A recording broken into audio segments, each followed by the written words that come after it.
ontem, passar uma tarefinha de casa, né? Porque eu estou com um problema aqui no computador, ele está fechando, então, se fechar aqui durante a aula, eu vou tentar retornar, tá certo? Qualquer coisa eu comunico a todos pelo grupo do Zap, beleza? Né? Quando eu estou compartilhando aqui, está dando um problema no Skype, ele está fechando, né? Eu já desisti de abrir o MATLAB, mas acho que a gente consegue falar a aproximação de polos dominantes, né? De ordem 3 para de ordem 1 e ordem 2. Beleza? Então, só um recapitulado, o que é que a gente viu ontem, né? A gente viu a questão da dinâmica da resposta temporal do meu sistema de ordens mais altas, né? Na verdade, de altas ordens, ela pode ser simplificada, uma vez que a influência dos polos naquela resposta temporal final está correlacionada à posição daquele polo no meu diagrama, né? no meu plano S, tá certo? Então, a gente sabe que polos que estão mais próximos do eixo imaginário, né? que possuem a parte real, né? Mais próxima da origem, né? É lógico que a gente está tentando sempre buscar a parte real negativa, porque senão esse polo vai nos tornar o nosso sistema instável. Ele tem dinâmicas senoidais mais lentas associadas àquela exponencial, que advém daquele polo, tá certo? E com isso ele acaba dominando aquela resposta final. Polos mais afastados possuem uma frequência mais alta e sua influência é mitigada de forma mais célere, beleza? E com isso a gente consegue simplificar do ponto de vista de reduzir a ordem de alguns sistemas, de forma a abordar sistemas mais simples, né? Por razões de facilidade de trabalhar com esses sistemas, né? E nós temos como objetivo principal sistemas de primeira e segunda ordem, os quais a gente conhece toda a dinâmica. Então, os quais a gente conhece como é que se comporta, o tempo de reação, o que é a constante de tempo, como é que dá o valor final, tá certo? Como é que acontece o pico, o overshoot, tempo de acomodação e assim por diante. Então, na aula passada, a gente fazia de segunda ordem para primeira ordem, né? A gente colocou aqui um valor que não deve ser levado a ferro e fogo, né? Mas aproximadamente 5, essa correlação aqui, para que a gente, que é justamente o número de vezes de um polo maior que o outro, né? Para que a gente possa começar a perceber o quão marcante é a influência daquele polo, né? E a gente começou a ver aqui como é que a gente busca a função de transferência, digamos assim, dominante final, de maneira que a gente também respeite os valores de H de zero, né? Na verdade, a função em zero, porque está correlacionado ao teorema do valor final e que vai permitir a gente uma aproximação melhor, tá certo? Então, a gente resolveu até uns exercícios e tal, e a gente terminou vendo uma situação onde o polo não tinha essa marcância da dominância. Então, por mais que eu tentasse aproximar por qualquer uma dessas curvas do polo, a minha curva final estava bem distante. Beleza? Tudo bem até aí, pessoal? Deu para dar uma relembrada um pouquinho aí na memória de vocês? Podemos seguir? Joia? Certo. Então, vamos lá.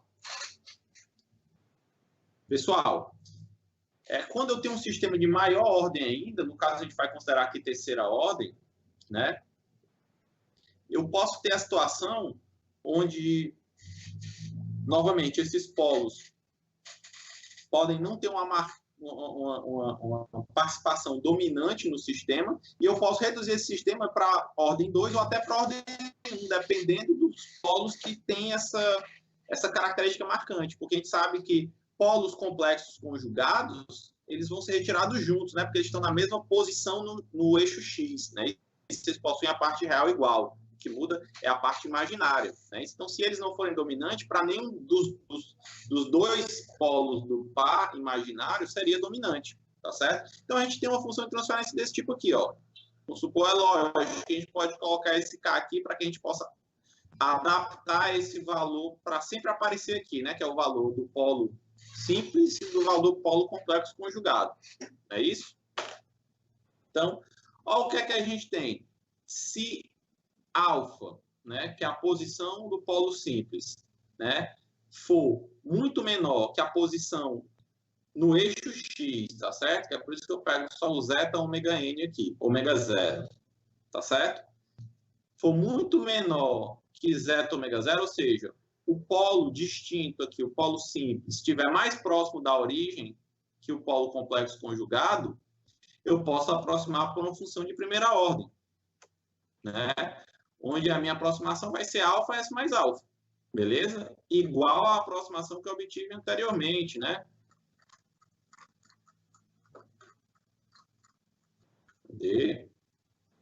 Beleza?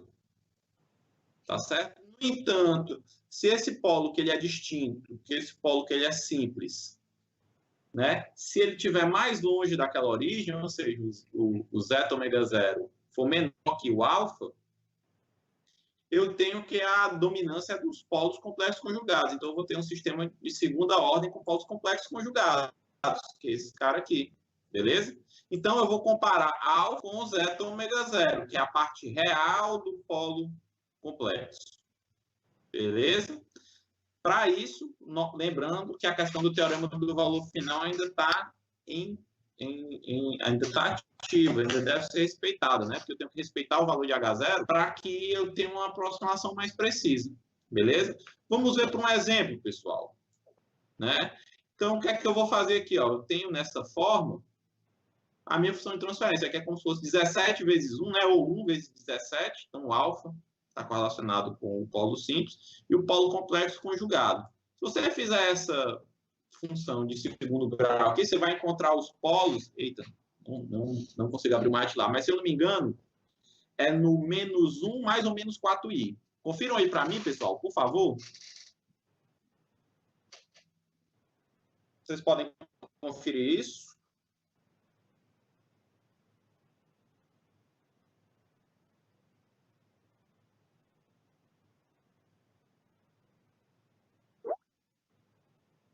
Tá travado aí, Bruno? Deixa eu ver, pessoal, o resto de vocês. Mate lá. Menos 1 mais ou menos 4i, o Paulo confirmou.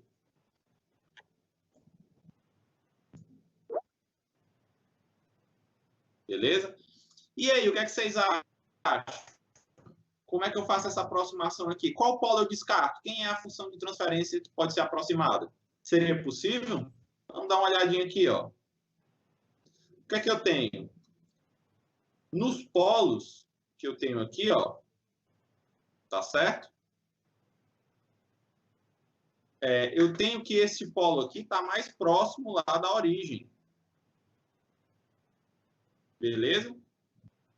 Dessa maneira, a minha função de transferência mais próxima vai ser a função de transferência de primeira ordem. Né? Se você notar aqui, ó, você tem a função de transferência, né, muito próxima do meu polo simples e a função de transferência com o polo complexo conjugado, como é para dar, vai ter aquela oscilação e é muito mais rápido antes de convergir. Então, eu aproximo a função de terceira ordem por uma de primeira ordem, beleza? Apesar disso não parecer tão intuitivo no começo, o que é que você tem? Mesmo descartando a maior quantidade de polos, né, que vai dar isso aqui, essa função de primeira ordem está mais próxima, tá certo?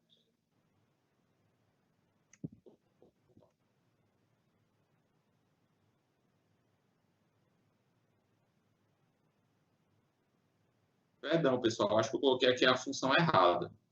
Essa função aqui, ó, o S está no zero. Aqui seria só S, ó, seria S que multiplica S2 mais alguma coisa aqui. Acho que nem isso dá, aqui é para ser 0,1. Quando eu fiz isso aqui no MATLAB, marcou 0,1 aqui. Então, por gentileza, corrijam aqui para mim, ó. Coloquei como se fosse 0,1, porque se aqui fosse menos 1, ele era para estar alinhado com esse aqui, ó. Tá certo, pessoal? Beleza? Porque era para ter a mesma parte real. Tudo bem?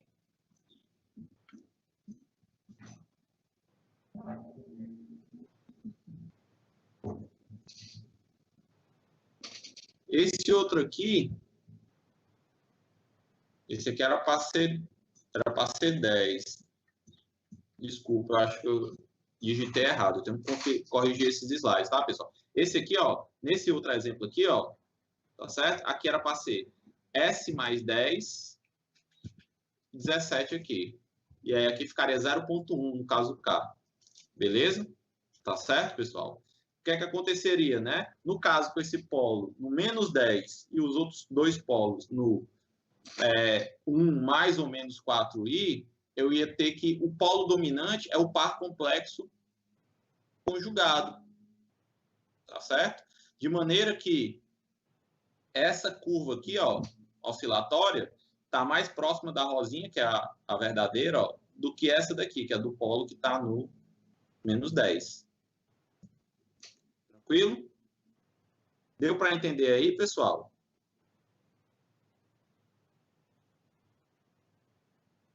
Mais ou menos?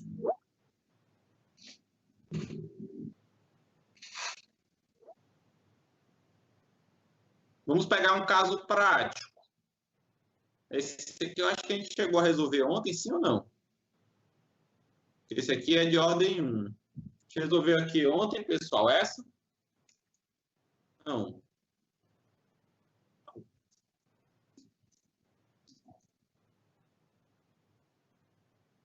Hein, galera? Pois vamos resolver agora. Façam aí. Aproximem por onde de primeira ordem é essa. Qual é o polo que sai? É o 3, é o 30. E esse numerador aqui, como seria o esboço dessa curva? No caso de primeira ordem. 10 minutos será o suficiente? Acompanhe aqui comigo, ó. Tá todo mundo conseguindo enxergar o pente aí?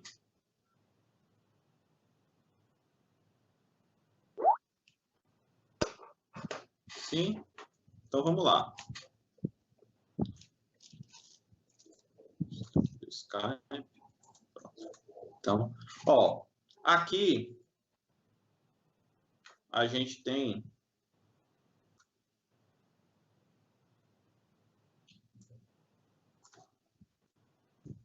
o primeiro polo no 3, né? Menos 3. E o outro lá no menos 30. Perfeito? É óbvio que a dinâmica mais lenta é desse polo aqui. No entanto, o meu numerador não está naquela forma que apareça o alfa e o beta aqui. Não é verdade? Como é que eu faço para resolver isso? Deixa eu copiar de novo a funçãozinha. Eu prefiro fazer dessa forma, pessoal.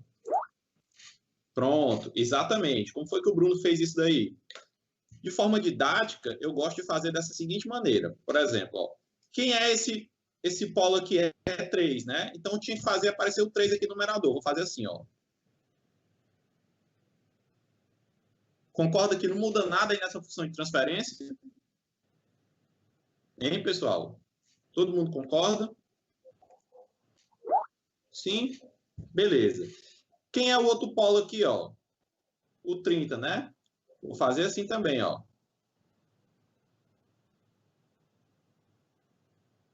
Perfeito? Beleza? Aí vou pegar essa parcela aqui, ó. Vou colocar ela aqui, para ela aparecer tal qual. Eu vou pegar esse cara aqui, ó, e vou colocar ele aqui. De forma que eu possa simplificar aqui com 30 e fica 2 sobre 9, não é isso? Ó? Corta aqui esse 0, fica 2 sobre 9. Dessa forma, a minha função de transferência vai ficar o seguinte, ó. Opa. Muito avacalhado. Vai ficar, ó, 3. Finalzinho. Vezes o 30. Perfeito? O denominador está igualzinho. E aqui, né, o K vai ficar 2 sobre 9. Perfeito? De onde é que vem? Ó, esse 20 aqui e o 3 vezes 30, né? O 30, o 10 eu vou cortar aqui, né? Do 20. Perfeito? E fica 2 sobre 3 vezes 3, fica 2 sobre 9. Então, esse aqui é o K que vai servir para o ganho final, e esse aqui, ó, é o que vai ficar lá da função de transferência. Dessa maneira, o que é que eu vou fazer? Eu vou aproximar por esse cara aqui, ó. Não é isso? E depois eu uso o ganho. Beleza, pessoal? Todo mundo compreendeu?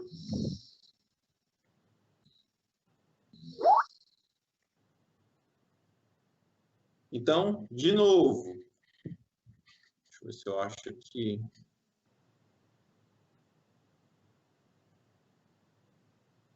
Acho que eu não fiz gráfico para essa, não. Então, a minha função de transferência que vai estar aproximada vai ter o polo no 3. Perdão, no menos 3. Não é isso? Lá a minha aproximação de primeira ordem, ela cita isso. Não é verdade? Ela cita... Cadê aqui? Deixa eu colocar. Que vai ficar alfa sobre S mais alfa vezes o K que eu estou buscando. Não é isso? Perfeito? Então, quem é que vai ficar aqui, ó? 3 sobre S mais 3. Tudo isso aqui vezes o meu K, que é 2 sobre 9. Perfeito? Beleza? Então, ó, basicamente, o que é que a gente faz? A gente faz a função de transferência com esse polo aqui e depois multiplica por esse ganho, né? Que ela vai crescer apenas no eixo Y, né? Na vertical, ela vai apenas amplificar isso daí. Perfeito? Se você quiser ainda, você coloca isso aqui unitário. E esse 3 vem para cá, né?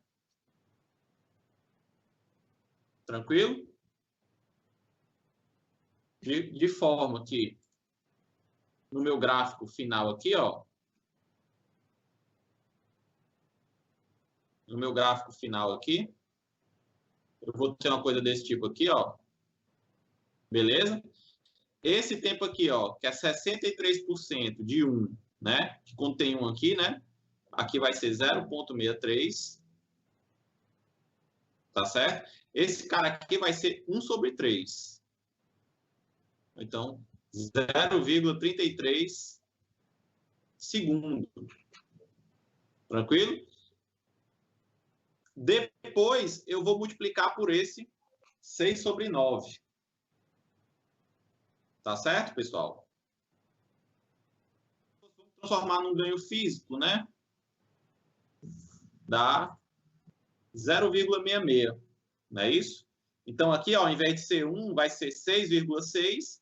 E aqui vai ser 0,63 de 6,6. Tá certo? Quanto é que vai dar aqui? Me ajudem nessa conta.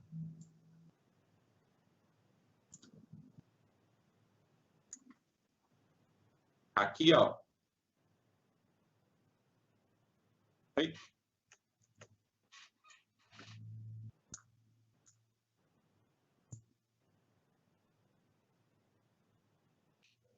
Nossa, a canetinha agora parou de funcionar.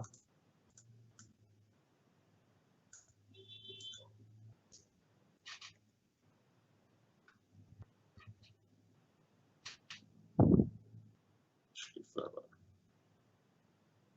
Deu uma coisa desse tipo aqui, né? Ó. Aí aqui vai ficar 6. Deixa que eu calculei isso. 6,6.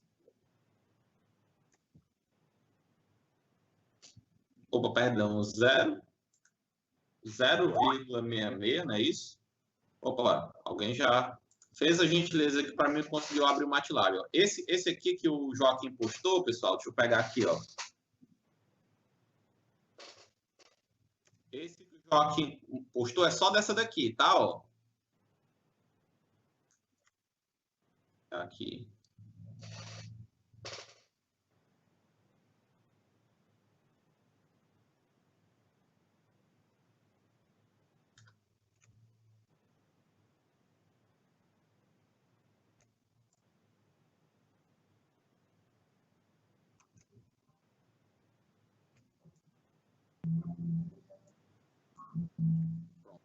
Esse aqui, ó, é só dessa daqui, ó. Beleza? Converge aqui no 1. Tá certo?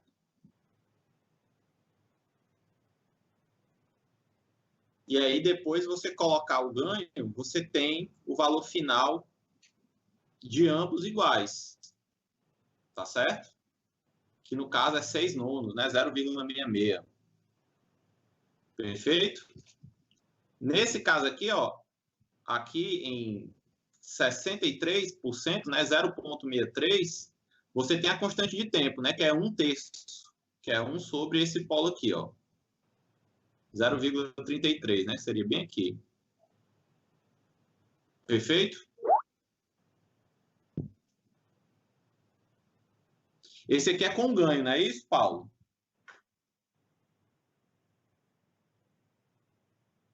Deixa eu tentar abrir aqui o meu. Isso, com K. Esse do Paulo aí, o segundo, é com K. Tá certo?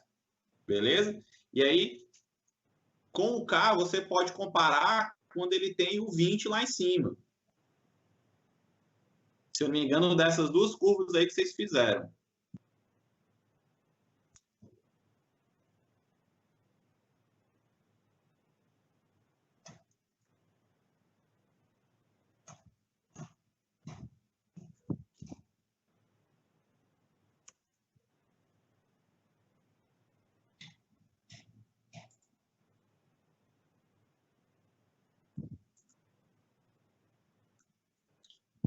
Consegui abrir aqui o MATLAB.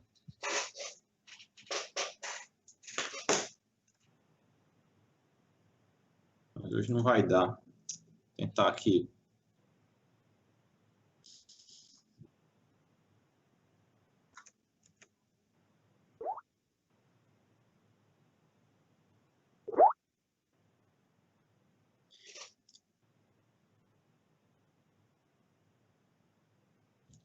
Ó, você colocar 1,3390, esse que o Paulo fez aí, ó. 1,3390, tá certo? Você tem que fazer o produto para saber quem é o termo S2, S e o termo independente. Se você não quiser, eu vou colocar aqui, será que vocês podem digitar para mim? Se você não quiser, você pode fazer o seguinte, ó, você pode fazer, define um vetor de polos. Opa.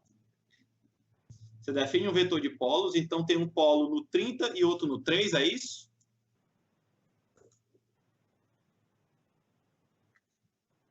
No 30 e outro no 3, perfeito? Você define o vetor de polos, eu estou colocando aqui no chat, tá, pessoal? Você faz isso aqui, ó, digita isso aqui, tá certo? Depois, você pode usar o ZPK para criar aquela função de transferência mais fácil. Assim, ó.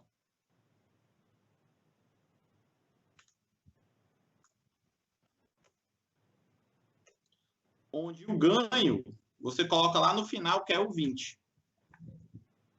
Então, você coloca o G é igual a ZPK, que é zero os polos e os ganhos, né? Ó. Então, zeros, não tem nenhum zero. Os polos são aqueles que definiu aqui, tá certo? E o ganho é o 20. Vocês estão vendo aí no chat, pessoal? Então, você tem o G, se você não quiser fazer aquela conta, né? Do produto dos dois lá, para pegar os coeficientes, assim como o Paulo colocou. E o da segunda, você teria um único polo, a segunda função de transferência, que eu vou chamar de polos 2, ia ser um único polo no menos 3, beleza? E o G2 seria o ZPK, zero polos e ganho, né? Vem daí essa função. O ZPK do não tem nenhum zero, né? Os polos, esse é o polos 2 agora, que eu defini só como menos 3, e o K seria o... Cadê o que a gente encontrou aqui?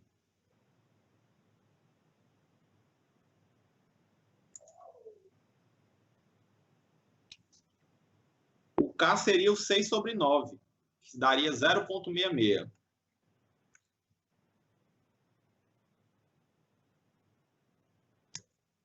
Aí eu faria o step de G1 o G, perdão, né?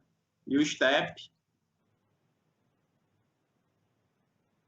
antes, perdão, hold on depois, hold on, e aí step, G2. Alguém que está conseguindo abrir o MATLAB pode jogar isso aí para mim? Opa, temos a imagem. Tá aí, ó, o Joaquim postou a imagem aqui, ó. A minha resolução tá horrível. Por quê? Não estou conseguindo ver, Joaquim. A resolução tá muito ruim. Acho que é porque eu estou roteando aqui do 3G. Tá sem condições a minha internet hoje também.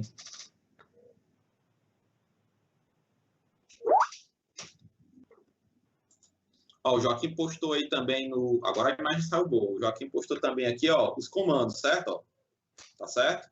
Como é que ficou a aproximação final? É exatamente isso.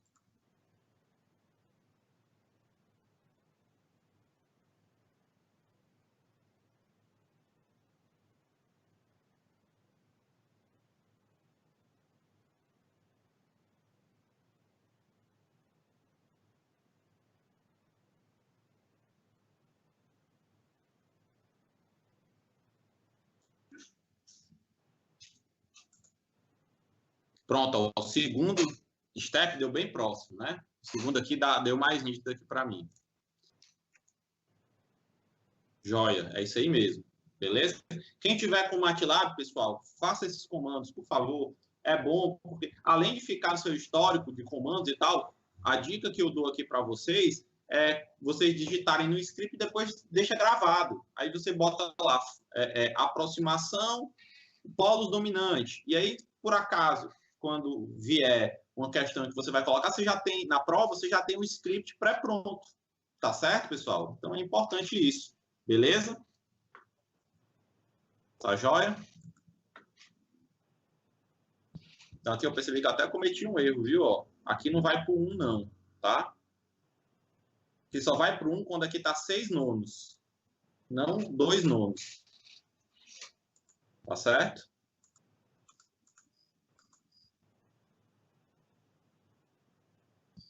Para ir aqui para o 1, aqui tem que ser 1 e aqui tem que ser 6 nonos. Joia? Deixa eu pegar aqui a última que foi colocado lá no...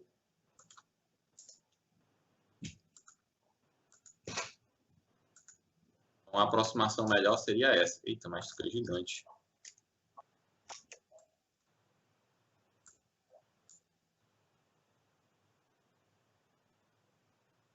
Viu, da tela direto aqui, ó. Ficou um pouco ruim a imagem, mas dá para ver. Tá joia? Tentar fazer de segunda ordem, se o MATLAB permitir.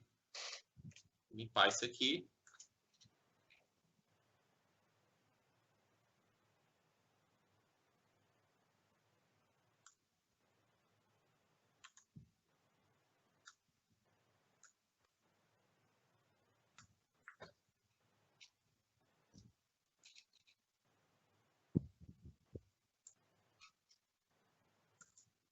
Nossa, caiu de novo. Não, caiu não. Vocês estão vendo o PDF aí, pessoal?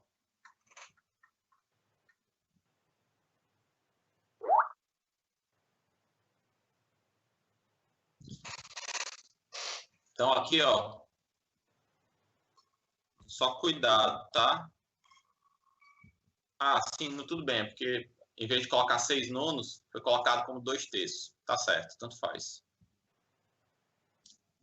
Dá certo. E aí fica um aqui, beleza. A resposta final é essa aqui mesmo. Então, você esboça essa função aqui e depois multiplica pelo ganho, como é menor que 1, na verdade ele está achatando o valor final, tá certo? Beleza? Essa daqui, pessoal, o que é que vocês acham? Primeiro, eu gostaria de perguntar aí no chat para vocês. A gente vai aproximar por uma função de primeira ordem ou de segunda ordem?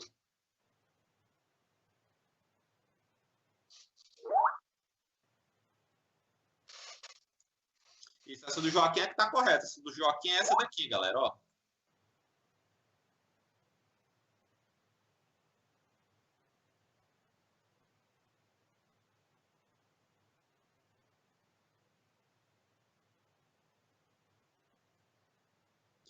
tudo às vezes é uma questão da amplitude que ele dá lá no zoom, viu, Paulo? O Paulo perguntou, ó, a dele está como se fosse diferente da Joaquim. Creio que sejam as mesmas curvas, a de vocês dois, tá certo? Só que uma está, se eu não me engano, com um tempo final diferente da outra, né? E eu acho que uma delas, né, está com um zoom maior, está em tela inteira. A diferença só é essa. Uma está como se fosse esticada assim na horizontal e a outra está menor. Tá certo? Se você aumentar o zoom, vai dar a impressão que o Joaquim tinha, vai dar a impressão que está melhor também. É só porque a tua está no formato enquadrado, do jeito que sai do MATLAB, e essa do Joaquim, eu acho que ele colocou como se fosse maximizada a tela, para melhorar a gente enxergar. É a mesma imagem, é o mesmo plot de vocês dois. Tá certo? Beleza?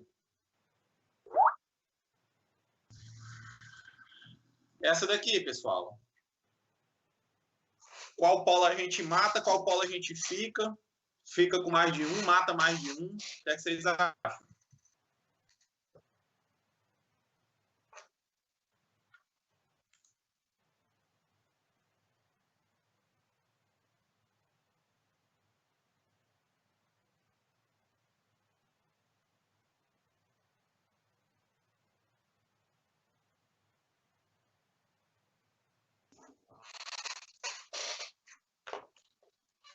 Hein, pessoal? Me ajudem aí, coloquem aí no chat, por favor.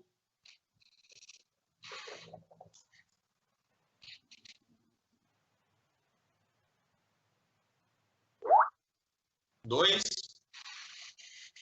Por que, Bruno? Você eliminaria dois? E quais são os dois, né? Creio que é óbvio que se você fosse eliminar dois, você eliminaria quem estava mais longe, o 20 e o 10. Pronto, exato.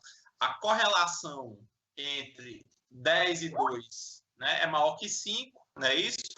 Entre 20 e 2 é maior que 5 também, mas entre 20 e 10 não é. Se você eliminar um dos dois e manter o outro, você não vai conseguir, digamos assim, né? Eles estão bem mais próximos, na região de dominância, bem mais próximo um do outro.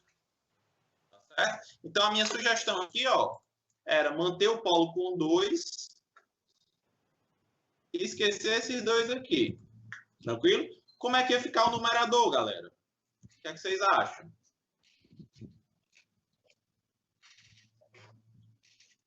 Para a gente poder colocar isso.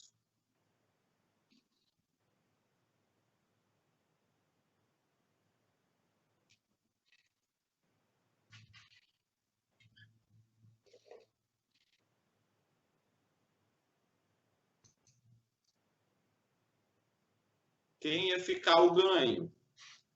Respondam aí no chat, por favor.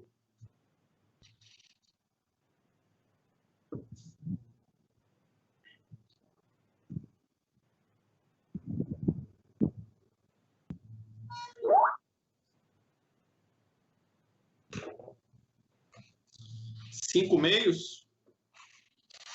Alguém mais fez esse ganho, pessoal? Opa, já viu que tinha uma diferença aí. 0,25, um quarto. Isso, um quarto. Beleza, é isso mesmo. Sem problema, Bruno. Todo mundo consegue ver isso aqui, pessoal? Se você quiser fazer uma forma mais didática, coloque o 20 sobre 20, 10 sobre 10, 2 sobre 2. Não mudar nada aqui, né? Aí as parcelas dos ganhos todos aparecem aqui. E esse 100 você vai dividir por o denominador lá que você ficou. Tá certo? E aí no final, então você vai aproximar pelo ganho sobre o polo mais lento, que é o 2. Perfeito? Tá certo?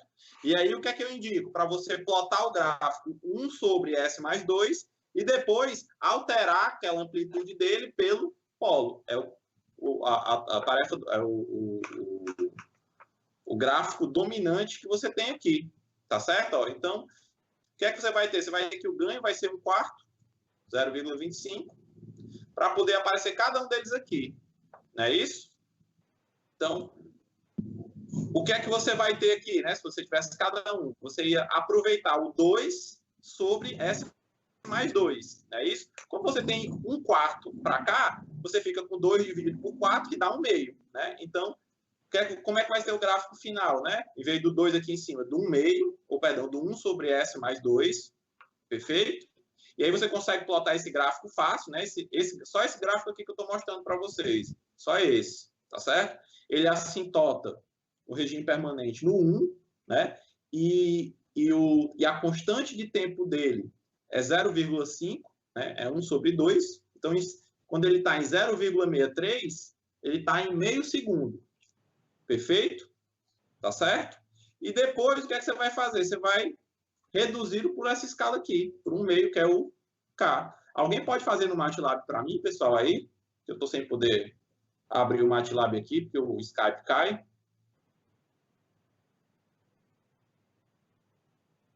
Faça no MATLAB, ó, essa daqui, para a gente comparar com essa daqui. De novo, o Paulo colocou, o Joaquim colocou também. Se você quiser, você faz o produto para colocar utilizando o comando TF, mas caso não, você pode colocar aqui os polos com o ZPK e colocar o K lá no final do ganho. Tá certo?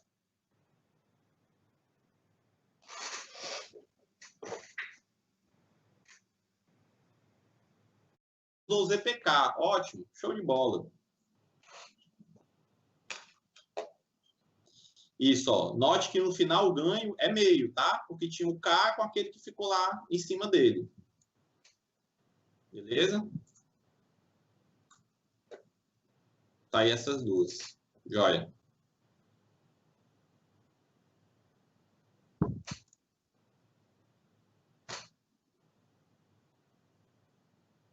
Então, esse caso aqui, pessoal, né, o vermelho, creio que seja a segunda, né, porque o padrão do MATLAB é sempre azul. Eu estou esquecendo 2 polos, né? E se você fizesse o sinal de erro, né, que é armazenar o vetor do step em um vetor qualquer, um y1, e o segundo step no y2, se você fizesse y1 menos y2, você ia ver como é que funcionava esse erro no tempo, tá certo? É outra coisa legal também que a gente pode fazer aí, beleza? É lógico, se você tem tempos finais diferentes, o que eu creio que não seja o caso aí, né? Você tem que igualar o tamanho dos vetores antes de fazer essa operação, de um menos o outro. Beleza? Seria possível, Paulo? Quando você der o step, você dá o step separado, chama y1 igual a step g1, para poder coletar esses vetores, e y2 igual a step g2. Ele vai retornar o valor daquele vetor que você colocou lá na variável y. Aí você plota, usa o plot de y1 menos y2, ou y2 menos y1, né? Você pode buscar um valor absoluto, plot de ABS, para pegar o modo de y2 menos y1, e aí você vê a distância pura e simples desses dois. E aí você tem como calcular o valor desse erro, e até o percentual desse erro, né?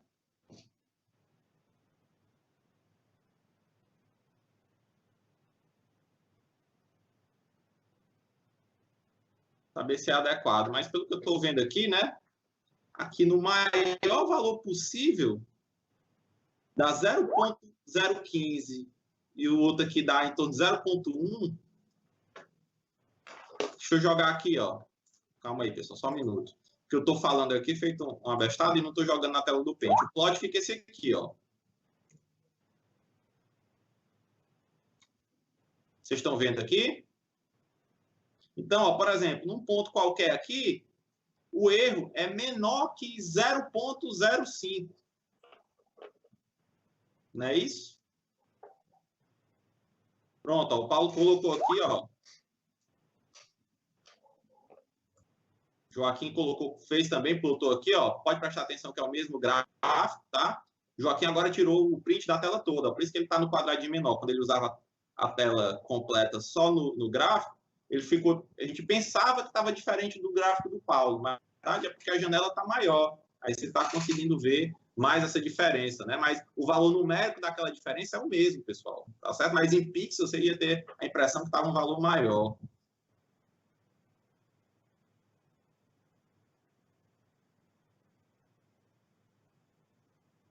Paulo, você conseguiu plotar Tá faltando um parêntese ali no final daquele plot, tá? Daquele comando que você deu.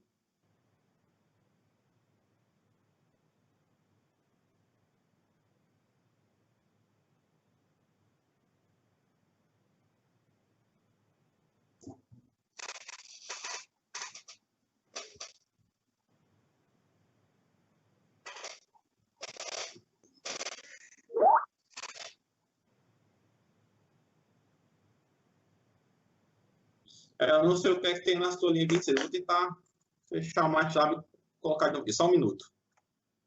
Ó, percebi qual é o erro aqui, galera. Vocês podem perceber aí que o tamanho do vetor y2 é maior que o tamanho do vetor y1, né? O tamanho do vetor y2 é 196 e o do y1 é 360 e pouco. O que é que significa? Quando ele usou o plot, o valor final dos dois não é igual, né? Um ele simulou até, sei lá, deixa eu ver aqui, um ele simulou até talvez 4 segundos e o outro ele simulou só até 3 segundos, aí o valor dá diferente. Então, quando você for fazer o erro, que é o absoluto do y2 menos y1, você coloca o limite. y2 de 1 até 196, né? Menos o y1 no mesmo intervalo. Ah, tá. Poxa, perdão, pessoal. Pensei que estava compartilhando o MATLAB. Desculpa.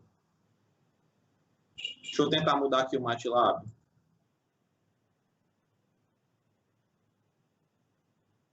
Vocês estão vendo aí? Aí, Jesus, agora fez que ia cair, mas não caiu. Vocês estão vendo aí?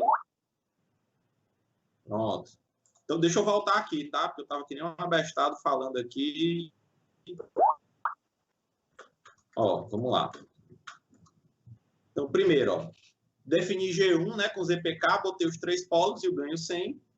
Aquela função lá, certo? Aqui eu errei a digitação, que era 0.5, né? Botei 5, errado. Aí, utilizei o ZPK na segunda, né? Com um polo único no 2, com ganho meio. Perfeito? Dei os 2 degraus, G1 e G2. Eu não vou conseguir mostrar aqui porque vai sair do MATLAB, tem que ir a figura. Né? Aí o que é que eu fiz? Eu armazenei o degrau do 1 em Y1.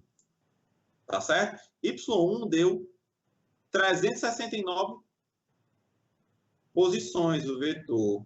Y2 deu apenas 196. Depois eu armazeno, ó, Y2, o step de G2 em Y2 deu 196. O que é que eu tenho que fazer aqui? Quando eu for fazer a diferença, essas matrizes têm que ter o mesmo tamanho. Esses vetores têm que ter o mesmo tamanho. Então, eu vou pegar pelo menor. Opa. Y1. Tá certo? Agora eu posso plotar plot. Erro. Botar uma figura nova. Figure, para não fechar outra.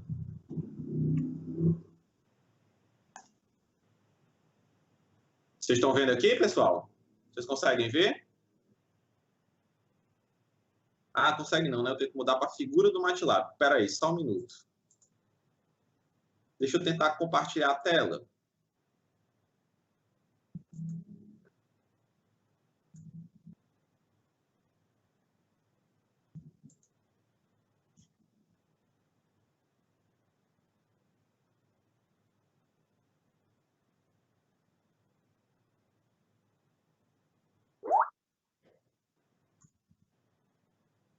Ah, posso mostrar. Só um minuto. Vocês estão conseguindo ver aqui na minha tela, galera? Sim? Então, ó, esses caras aqui, ó, eles têm um pico mais ou menos por aqui, ó.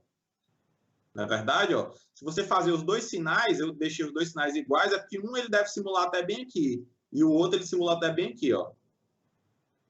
Tá certo? Então, ó, eu tenho um pico aqui de 0.12, 0.13, vamos chutar aqui, ó. É a maior diferença entre eles, né?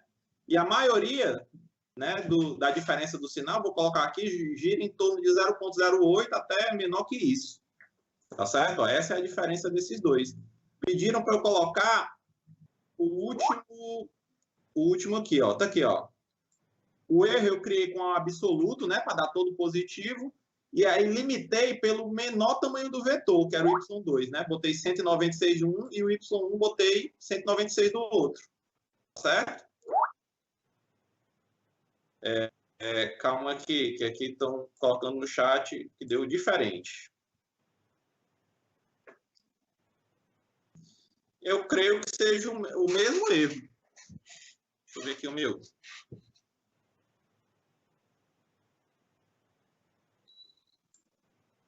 A única diferença, ó, é o mesmo erro, Joaquim. A diferença é que eu ceifei aqui na amostra 200. E no teu gráfico aqui vai até a amostra 600, não é isso? Aí o eixo X está com um valor muito maior. E aí ele parece que está achatado. É o mesmo gráfico. Pode prestar atenção. Deixa eu ver aqui. O pico do seu está dando quanto?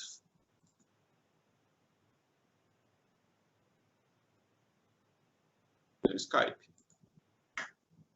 0,18. Realmente era para estar dando 0,14.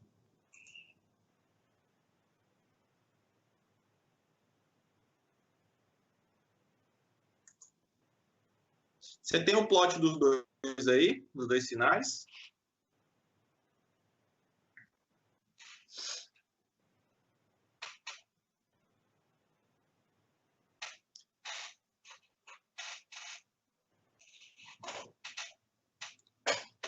Você tem o plot dos dois sinais, Paulo? Estava olhando aqui o do Joaquim pareceu igual ao meu. Certo. Só um detalhe, confere se a função de transferência antes está essa, viu, galera? Ah, meu Deus, era para ter feito um script disso, que eu podia rodar de novo. Vou fazer. Senão, eu vou ficar para sempre aqui. Script.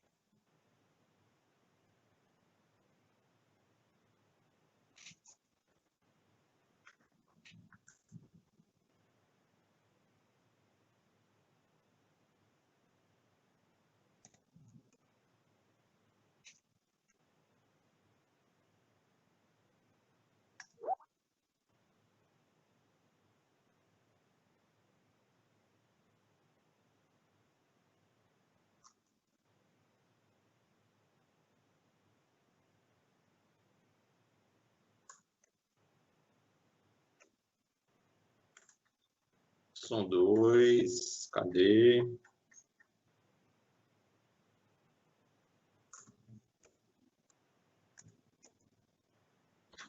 Agora o erro.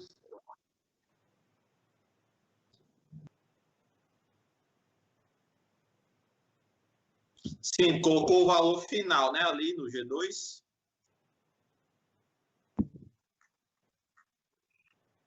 Mas o que eu estou achando diferente ali é o valor de pico. Não estou entendendo por que está dando diferente, é para dar igual. Sim, também, você pode fazer isso, né? Você já deu no step, não foi isso? E aí você pode fazer um menos o outro sem precisar ceifar aqui. Não é isso? Tá certo também, né? Você colocar o valor final aqui no step de forma que eles possam ter o mesmo tamanho.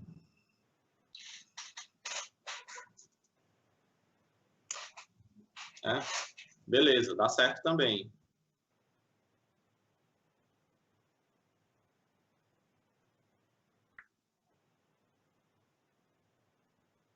Mas, na verdade, tem uma coisa esquisita aí. Vou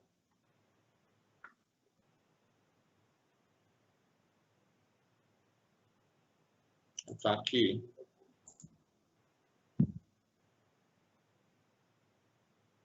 Cadê o teu código? Pronto. Ó.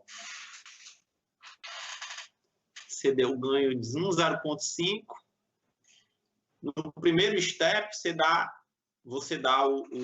o passo até 5 segundos. E no outro você dá 25, não é isso? Eles vão ter tempos de amostras diferentes. Você não está tirando tempo por tempo aí.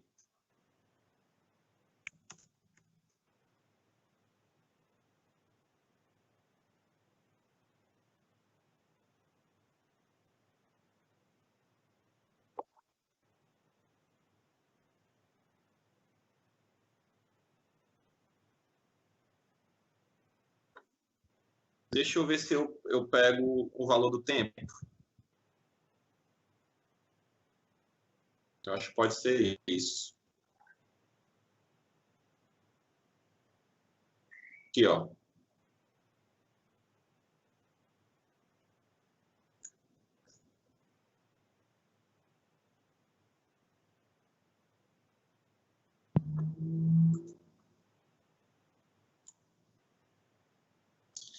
Paulo, ele está colocando o mesmo valor no vetor, mas ele não está pegando no mesmo tempo da tua fórmula que tu está colocando aí, a amostra que está em cada tempo, entendeu? Pede para ele retornar o vetor do tempo, quando você der o step.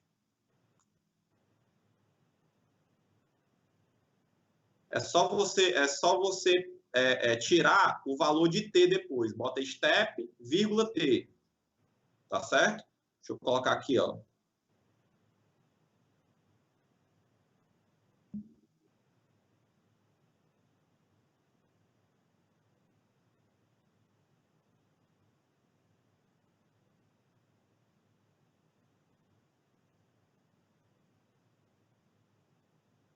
O que eu percebi que você está fazendo é o seguinte.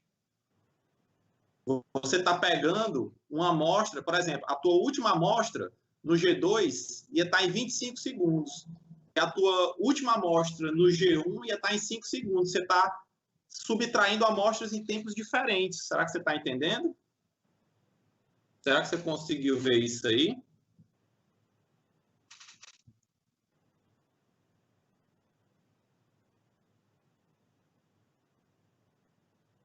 Por isso que ele está dando aquela diferençazinha no erro.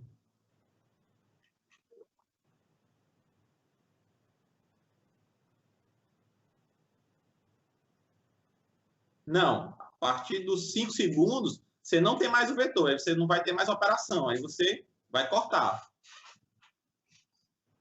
Isso. Mas o que é que acontece? As suas primeiras amostras, né? A forma como o MATLAB tá, porque o MATLAB tem um limite, por mais que você esteja trabalhando aqui no contínuo, o MATLAB só consegue mostrar uma discreta, elas estão desencontradas uma da outra, né? Não é verdade? Preste atenção, você tá fracionando 300 e poucas amostras de 25 segundos, e no outro você está fracionando 300 e poucas amostras em 5 segundos. Exato. Você esticou aquilo ali, as amostras estão mais separadas do que tem menos. Tá certo? Beleza? Tá joia? Vamos voltar aqui. Nossa, vou... Pessoal, eu vou colar aqui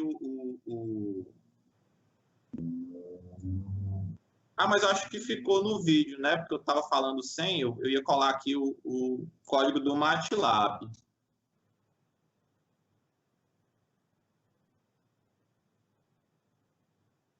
E aí você coloca no seu script, sempre que você precisar utilizar, você não fazer que nem eu, ficar digitando feito uma bestada. Ah, ó, só detalhe, né? Esse caso desse 196 aí, como foi que ele apareceu? Eu olhei aqui do lado do MATLAB, não sei se vocês viram naquela hora, eu olhei ali do lado do MATLAB o tamanho do vetor, o tamanho da amostra, tá certo? Então, não é que vai ser sempre 196. Você pode colocar menor, você pode colocar só a parte do transitório, porque você percebeu que a partir dali ele coloca menos e tal, enfim. Né? Você tem que ver o tamanho das suas amostras, porque quando você está fazendo a operação entre os vetores têm que ser do mesmo tamanho. Tá certo? Beleza? Então, não é sempre quando você der o degrau, não vai ser sempre 196 esse valor aí. Você vai pegar baseado no tamanho lá do seu vetor. Beleza? Deixa eu ver se eu volto aqui para o slide. Eu queria ter falado uma coisa, mas eu vou passar como tarefa de casa, pessoal. Que é importante.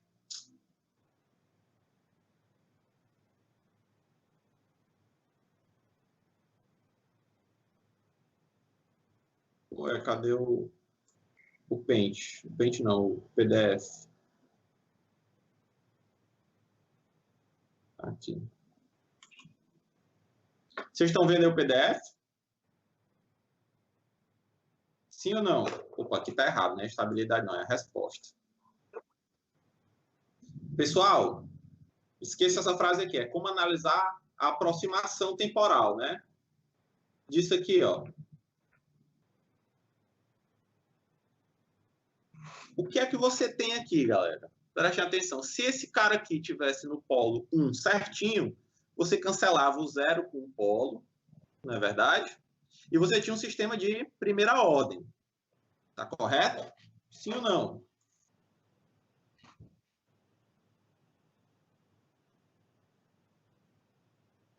Vocês conseguiram entender aí o que eu falei para vocês? Se esse cara fosse um certinho aqui, ó, fosse S mais 1 certinho, você cancelava o zero com o polo e tinha um sistema de primeira ordem, 1 sobre S mais 10. Tá correto?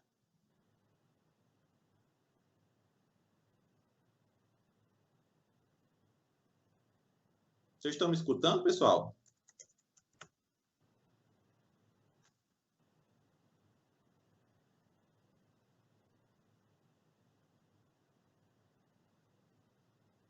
Vamos lá, vou voltar à pergunta. Vocês estão vendo essa função de transferência aqui?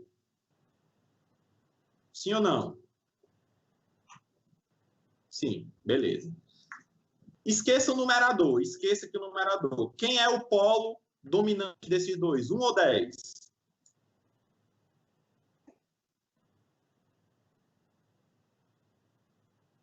1. O Gielson falou aí, 1. Tá correto.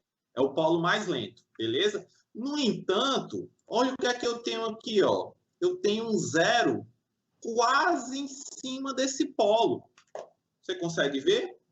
Eu tenho um zero quase em cima desse polo. Se ele tivesse precisamente em cima, eu cancelava o zero com o polo, ia ter a resposta desse sistema aqui, simplesmente o polo no 10. 1 sobre S mais 10. Correto, pessoal? Se eu tivesse em cima, em vez de 1.1, tivesse 1, certinho. Se eu tivesse um zero exatamente em cima do polo, eu ia ter um cancelamento. Tudo bem? No entanto, esse zero está um pouquinho deslocado desse polo. E aí? Será que esse cara aqui vai dominar ainda a resposta? Ou será que quem vai dominar a resposta é esse cara por causa desse zero aqui? O que vocês acham?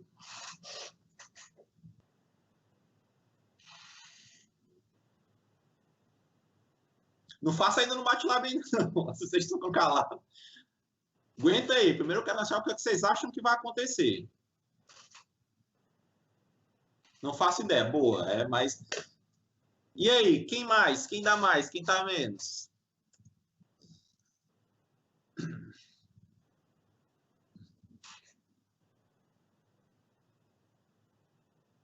Opa, Bruno deu um chute, mas foi um chute muito, muito bem dado, né? O que é que acontece? Como o zero está muito próximo do polo, ele não cancelou certinho, mas será que ele vai mitigar a ação daquele polo?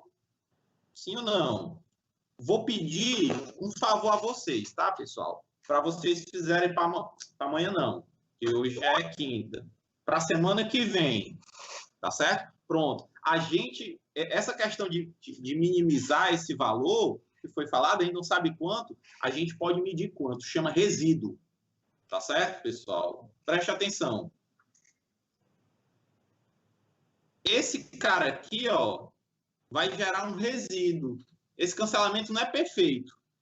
Eu quero que vocês façam o seguinte, no MATLAB, simule isso aqui tudo, tá certo? Simule só a aproximação por 1 sobre esse cara aqui, e depois só o desse aqui, ó, o de 1 sobre 10. Faça a curva da função toda, depois só desse polo, e depois só desse polo. Beleza? Você vai fazer as 3 curvas no MATLAB. Isso, no mesmo step, na mesma figura. Tá certo? Das 3 funções. Beleza? E a gente vai ver o que é que se aproxima. E, paralelo a isso, eu vou colocar aqui no canal, pessoal, porque eu aprendi lá no Treino dos Professores, que se eu colocar outro vídeo do YouTube aqui, para vocês assistirem aqui no momento, né, o outro canal pode me dar um strike lá no nosso canal do YouTube, pode tirar o nosso canal do YouTube do ar, tá certo? Então, eu vou compartilhar aqui 3 vídeos que falam para vocês de frações parciais, com um ponto que eu notei que tinha muita dificuldade. Deixa eu acender essa luz aqui, Atardeceu e está muito escuro. Sobre frações parciais. Por quê? Você reescrever isso daqui em frações parciais vai dar a noção do resíduo de cada um deles e o quanto ele vai influenciar naquela exponencial final. Então, com isso, você consegue ver claramente se ele vai influenciar muito ou pouco na resposta final. Tá certo? Então, deixa eu colocar aqui o vídeo no nosso canal. Só um minuto. Eu separei aqui para nós.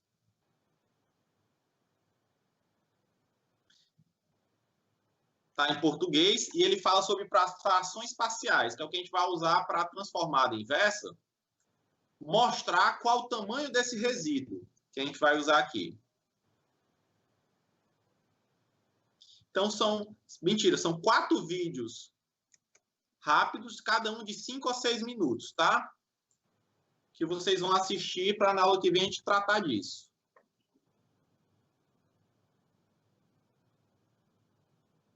São os 4 casos, na verdade, é um vídeo com os casos que você tem nas frações parciais e 2 exercícios resolvidos, tá certo? Um quando você vai ter linearidade lá embaixo e outro quando você vai ter multiplicidade lá embaixo, tá certo? Bom trabalho, então, depois você assistir, ajude o rapaz lá do canal, deixe lá o joinha. Se quiser, se inscreve no canal da pessoa lá. O vídeo está muito bom, né? Só cuidado que ele fala bem rápido. Então, mas você pode voltar quantas vezes quiser. Tudo bem. Sobre o sistema aqui do PDF. Plota o original. Plota uma aproximação dado só por esse polo. E depois plota uma aproximação dada só por esse polo. Esquece esse zero. Isso. Plota 1 sobre S mais 1 e depois 1 sobre S mais 10. Plota os 3. Tá certo? Deixa eu voltar aqui. Desse jeito aqui, ó. Calma aí. Aqui, pessoal. Pronto, ó. Aqui, ó. É só um polo, só o outro polo e a função dos 2 polos. Tá certo? Quando a aproximação é válida, tu vai ver que a função, quando tem os 2 polos, vai dar quase em cima de um dos polos. Tá certo? Beleza? Aí você vai plotar as 3. E aí a gente vai falar um pouco sobre essa questão do resíduo na próxima aula. Beleza, gente? Ficou mais ou menos claro? Então, eu não vou passar o vídeo aqui, até porque também não dá tempo, ia dar uns 20 minutos, a gente já está no final da aula, mas também para a gente não levar o strike lá no canal do YouTube. Beleza? Tá certo, pessoal? Para casa, eu queria passar um outro exercício para vocês fazerem agora, porque eu não coloquei nenhum aqui. Vamos repetir esse exercício aqui, ó. Você está vendo esse exercício aqui?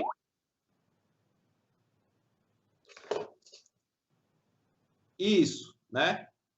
Para plotar essa função, você não precisa do vídeo, tá certo? O vídeo não vai ensinar a plotar essa função. O que você já tem para o passado é que ensina. Tá certo? No entanto, o vídeo vai mostrar para vocês como é que você transforma essa função aqui em uma soma de 3 funções. Porque quando você tem a soma, você faz a transformada inversa de Laplace de cada um individual. A gente trabalhou nisso no começo, né? A gente tem 4 casos, caso 1, 2, 3 e 4, normalmente isso é de sistemas lineares, pessoal. Isso é uma revisão de sistemas lineares. Mas eu notei um pouco de dificuldade nisso. E agora não tem como fugir, porque o valor que vai dar no numerador dessa fração parcial vai indicar o resíduo daquele polo, daquele zero. Tá certo? Vocês entenderam? Então, depois vocês dão uma olhada nesses vídeos das frações parciais para aprender a usar os 4 casos, quando você tem polos separados, quando vocês têm polos múltiplos, que você vai fracionar ele até o n, quando você tem polos complexos conjugados, onde lá em cima você vai ter o AS mais B no denominador, mais depois o termo independente, e tem os 2 últimos vídeos que são exemplos que mostram que, na verdade, o que você está criando é um sistema. Você propõe isso aqui ser igual a uma soma, com esses denominadores, em cada um das parcelas da soma. Então, quando você tira o MMC, os numeradores têm que dar igual, e você tem que resolver esse sistema. Tá certo? É basicamente isso, as frações parciais. Tudo bem?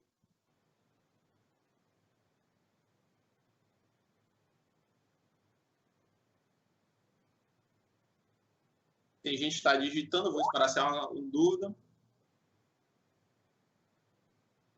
Não precisa ser esse H aqui não, tá, pessoal? Você pode praticar com que ele vai lá com um exemplo. Quando ele der o exemplo lá, pausa o vídeo, tenta fazer sozinho, se você não conseguir, vê a resolução dele. Como a gente faz aqui, né? A gente tenta fazer primeiro e depois a gente não resolve. Só que aí você vai ter que dar a pausa no vídeo, tente fazer antes, depois você vê os 2 primeiros vídeos de explicação, aí você, quando for ver o caso de exemplo, você dá o pause, ele vai dar o exemplo, você dá o pause, aí você tenta resolver, se você não conseguir, você vê o vídeo da explicação. E aí, o que é que a gente vai vir fazer aqui? Eu vou mostrar como aquelas frações parciais dão uma dimensão do quanto esse resíduo vai influenciar, o resíduo que não foi o cancelamento perfeito, o resíduo vem daí, né? Na minha função final. Tá certo? Beleza? Como usar aquelas frações parciais para avaliar esse tipo de situação. Tudo bem? Mais ou menos claro, pessoal, com o que a gente precisa fazer em casa? Joia? Beleza, então. Então, tarefinha de casa a gente já tem. Dê uma olhada aí nos vídeos. Faça o exercício. Ah, deixa eu pedir um outro exercício para vocês, pessoal, por favor. Tá vendo esse aqui, ó? Tá certo? Utilize um polo complexo conjugado aqui para a gente usar o segundo caso. Cometi um grande vacilo. Não coloquei nenhum exemplo desse aqui, ó. Então, faça aqui embaixo, ó. Faça aqui embaixo como se fosse S mais 0,1 mais, sei lá, 1J e S mais 0,1 menos 1J. Um polo complexo conjugado aqui no 0,1 mais 1J, 0,1 menos 1J. Beleza? Então, você vai trocar esses dois aqui, ó, por um polo complexo conjugado, no 0,1 mais ou menos J1. Tudo bem? E aí, veja como é que você vai fazer. Que você vai abandonar agora esse. Posso mandar assim. Você vai abandonar agora. Agora, cuidado, tá, pessoal? Notei vários erros nesse slide. Eu queria corrigir antes de mandar. Tá certo? Ó. Principalmente aqui, ó. Aqui, ó, era 0,1. Eu escrevi 1. E aqui era 10. Aquele outro era 10. Eu escrevi 1 também. Aqui, ó. Aqui era 10, ó. E eu escrevi 1 aqui, que era 10. Tá certo? Então, se você for usar o slide agora, tudo bem, mas lembre que tem esse erro, tá certo? Senão você vai ficar batendo cabeça e nunca vai encontrar aquele polo lá. Tudo bem? Vou mandar aqui o slide para vocês aqui no grupo.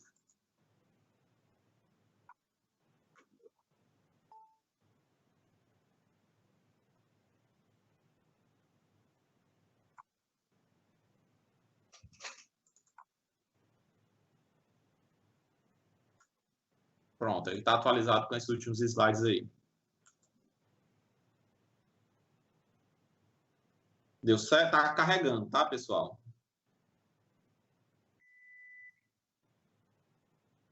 Tem as páginas das questões, mas eu ceifei ali no resíduo, tá? Dou spoiler não. Na próxima aula a gente vê. Beleza? Mas tem as questões sim. Tudo bem, gente?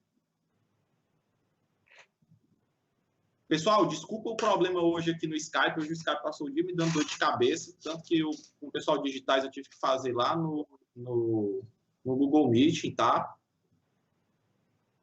Ah, o número da página da questão, posso dar aqui para você. O número da página da questão lá é a última, 152. E aí eu queria que você pegasse o da 150 e trocasse aqui, ó. Certo? Colocasse um polo complexo conjugado no 0,1 mais ou menos 1J. Aí você vai fazer o produto para ele aparecer dessa forma aqui, ó. Tudo bem? E aí você compara o zeta ômega zero. Entendeu, galera? Ficou claro?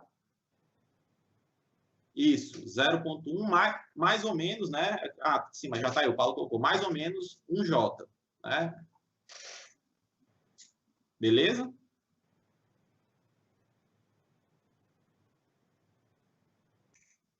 Deu certo, pessoal?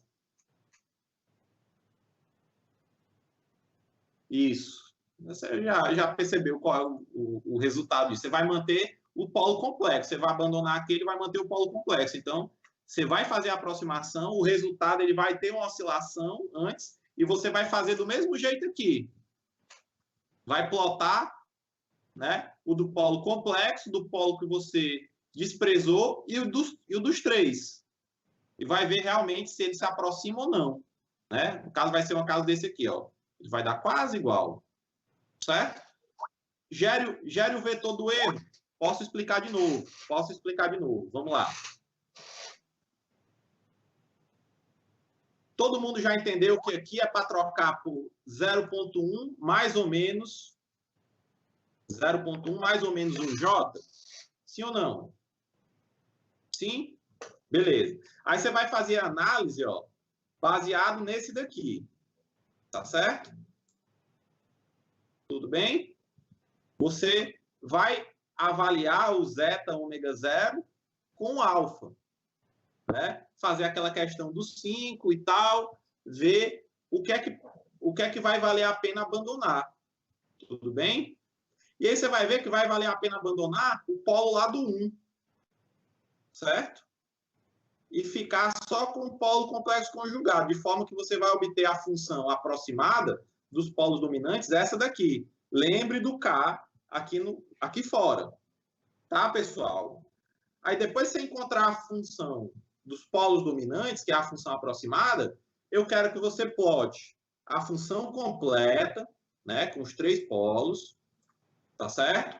A função aproximada que você encontrou, tá certo? E a função só daquele pobre polo lá que você desprezou. Aí você vai ter um gráfico como esse aqui, ó. No final, se possível, gere aquele erro que eu mostrei aqui para vocês no MATLAB, como é que a gente gera. Pode ser? Ficou mais clara a questão? Deu para compreender, galera? Isso, vamos tentar, mas tem que puxar. Não. Nenhum deles permanece aqui no 2. Opa, perdão, sim, esse aqui permanece no 2. O que vai mudar é esse, ó. Nenhum desses aqui permanece, ó. Isso, esse aqui permanece no 2.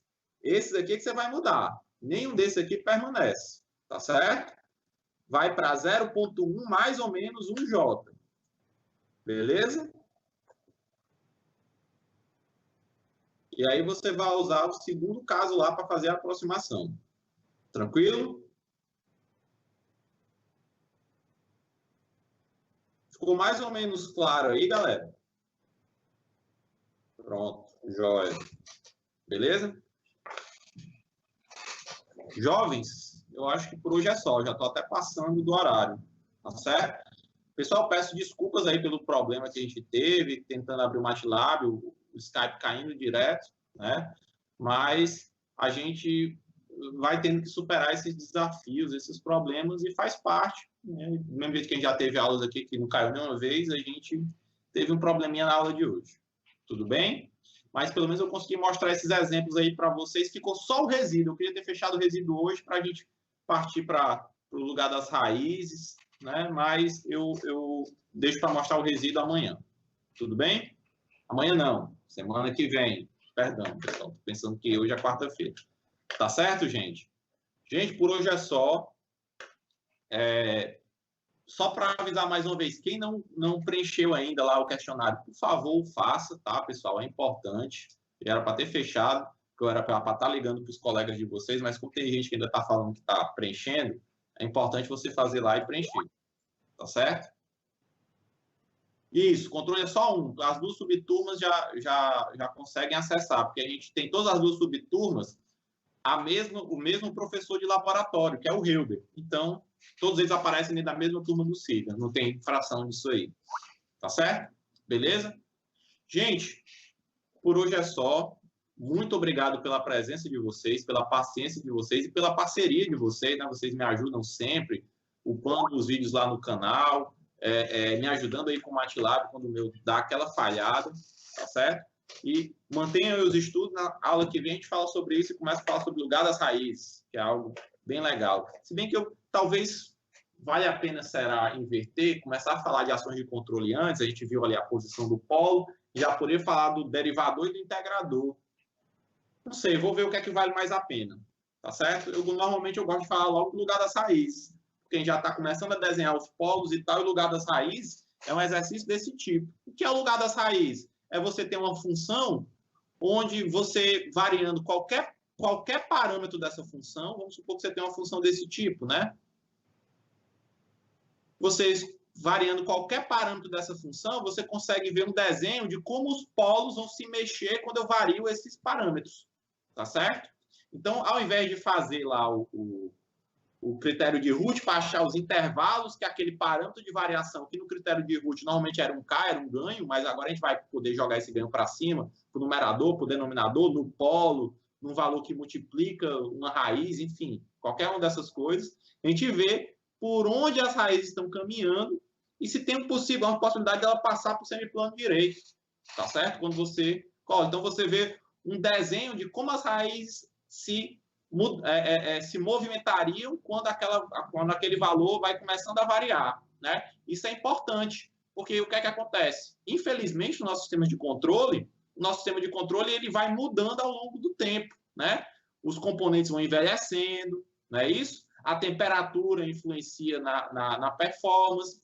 Então, dessa maneira, você consegue, dentro de uma tolerância, prever se o meu sistema de controle vai se manter íntegro, se a resposta vai se manter em um determinado padrão, se ele não vai alcançar a instabilidade, quando eu começo a variar esses parâmetros, tá certo? Isso é o plot do lugar das raízes. E aí eu posso começar a projetar também alguns controladores em relação a isso, beleza? Opa, a gente já tem imagem aqui, ó. Beleza? Façam aí e vejam lá a questão do resíduo. Beleza, pessoal?